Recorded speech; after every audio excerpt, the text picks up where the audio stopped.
7th century, Sultan Alp Arslan ascended to the throne of the Seljuk Empire. Under his leadership, the Seljuk holding significantly expanded throughout the area. But inevitably, Arslan encountered Romanos, the emperor of the Byzantine Empire. In the year 1071, the two powers locked horns over the faith of the Middle East.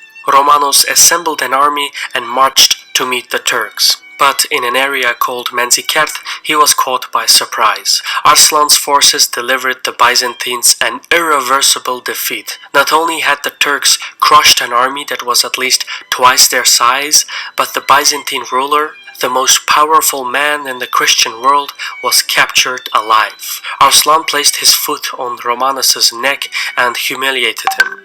Then he raised Romanos from the ground and treated him like a guest. Eventually, after 8 days, the Seljuk ruler set his counterpart free.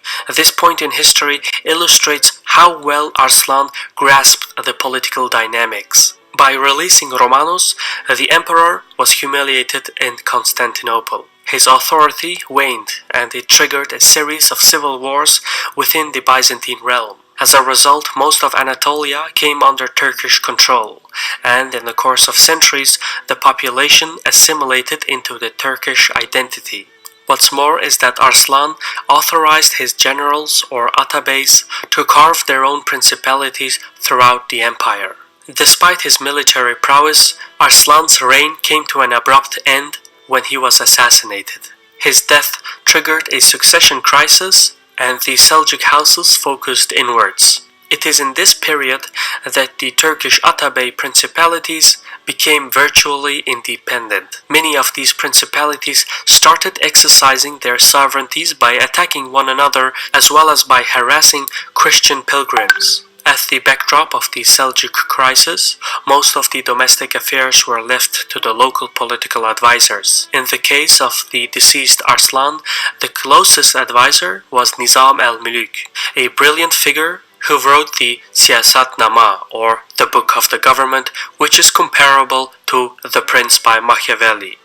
The Seljuk advisor, backed by regional dynasties, nobilities, and houses, established the Nizamiya Guild, which were educational institutions that were comparable with European universities. The Nizamiya represented the finest quality of education in the Islamic world, and the most splendid academy was the Al-Nizamiya of Baghdad. Al-Muluk was later assassinated by a member of the Assassins, which was a secretive group that adhered to the Ismaili branch of Shia Islam and used stealth, infiltration, and political assassinations to wage an asymmetric war against the Sunni Muslim rulers. For the Assassins, the death of Al-Muluk marked the first of many political assassinations.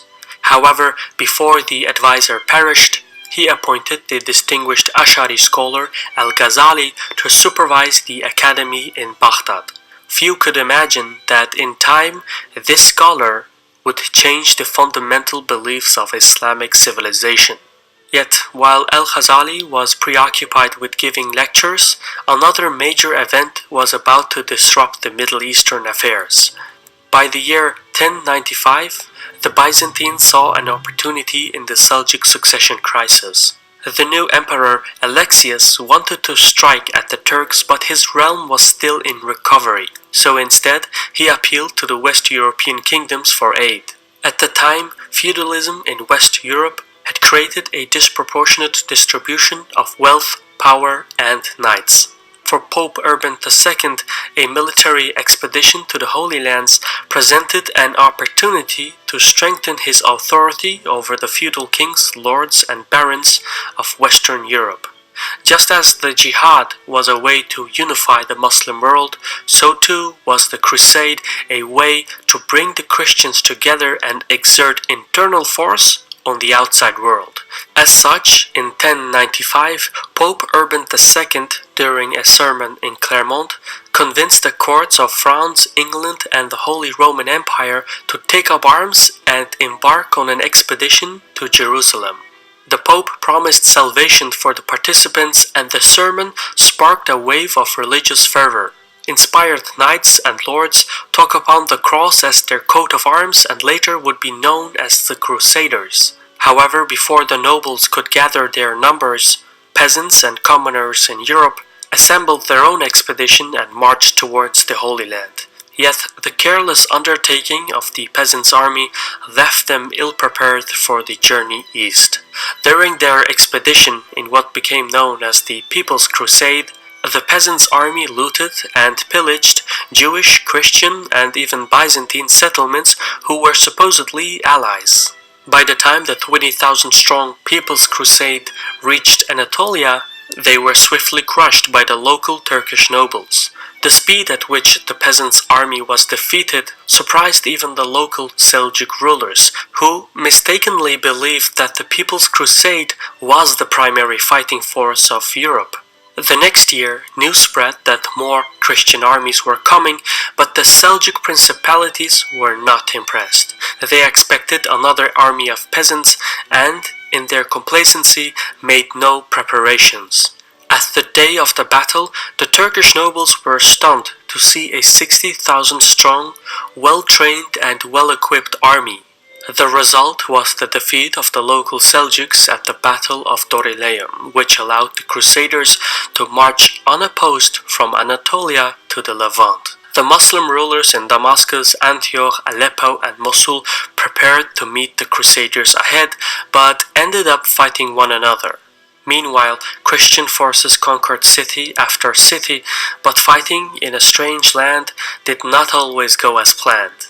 In Ma'ara, a city in Syria, a lengthy fight came to an end when the French contingent broke the siege. As the starving French crusaders entered the food-stricken city, they resorted to cannibalism and fed on the dead bodies of people and animals alike. Soon, rumors of invading cannibalistic barbarian armies spread across the region. At one point, the word French literally meant cannibal in Arabic, which illustrates how the locals perceived the Crusaders. Further south in Egypt, Fatimid officials who rivaled the Seljuks and were allied with the Byzantines believed that the Crusaders represented Byzantine reinforcements. As such, while the Crusaders conquered Antioch, Fatimid rulers moved against Jerusalem and asserted their control over the city. It didn't dawn on the Fatimids until it was too late that the Christian forces were not allies and were not interested in an alliance. At the turn of the century, in the year 1099, the Crusaders arrived at the gates of Jerusalem and began their assault. Eventually, roughly a month later, the city walls caved and the Crusaders burst into Jerusalem. Fueled by religious frenzy, they went on a rampage and massacred soldiers and civilians alike. None of the city's religious communities fared well. Most of the Muslims were killed straight away, while the Jewish population had taken refuge in a large synagogue that was set ablaze. Even much of the Christian segment of Jerusalem was punished and sent into exile because the Catholic Crusaders saw the Orthodox population as heretics. The shock and horror of the First Crusade and the fragmented political landscape of the Islamic world deeply distressed Muslim communities across the area. People were in need of divine resolution, and to that end, Ash'ari scholar al-Ghazali stepped up to the forefront of the debate. The Ash'ari school of theology believed that reason was subservient to revelation, while the latter Mu'tazila group adhered to absolute rationalism. Decades earlier, the latter had been banned for political reasons, but pockets of Mu'tazila sympathizers still existed all over the Muslim world.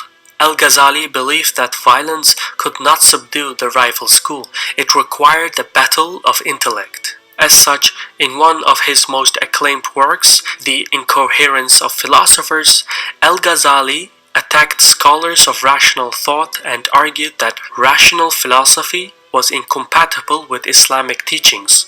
More precisely, he classified science into three categories.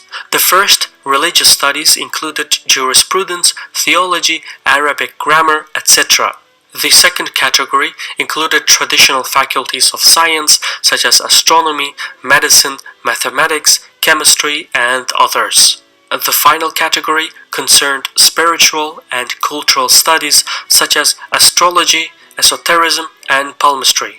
Al-Ghazali rejected the spiritual and cultural studies and deemed the study of traditional scientific faculties as useful as long as it was pursued for religious purposes. The first category, however, religious studies, was considered the finest because it brought people closer to God. Although some historians say that Al-Ghazali defended reason, the truth is he did so only to the extent that it could be used as an instrument to undermine his opponents.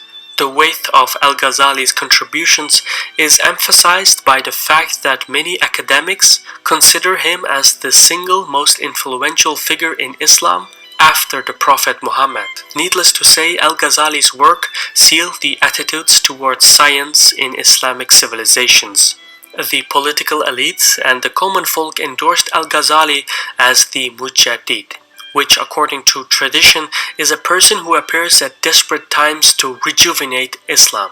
To that end, the scholar fostered the Ash'ari beliefs into the mainstream culture.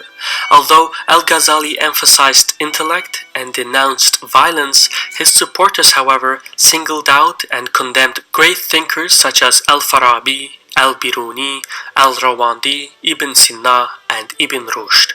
Their studies and properties were confiscated, their teachings were deemed heresy, their achievements were twisted, and their books were burnt.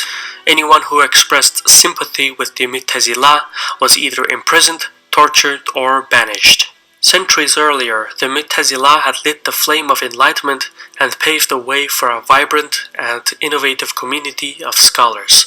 Some of the greatest minds in the world came from this movement, but in the 11th century, the Mu'tazila faded away in the obscure pages of history. That said, as the books of Ibn Rushd were destroyed, he famously stated that ideas have wings, no one can stop their flight. And so while the flame of enlightenment had been extinguished in the Islamic world, European universities established faculties that focused on the translation of Arabic texts, which would help to expedite the scientific findings during the Renaissance. Meanwhile, as the Ash'ari dogma shifted the mindset of Sunni Muslims, knowledge was seen through the prism of revelation, and many turned away from philosophy and the natural sciences. This change, however, was not abrupt. It would take centuries for the doctrines to sink in, but its process was accelerated by the collapse of the Silk Road and a new threat that emerged from the Far East.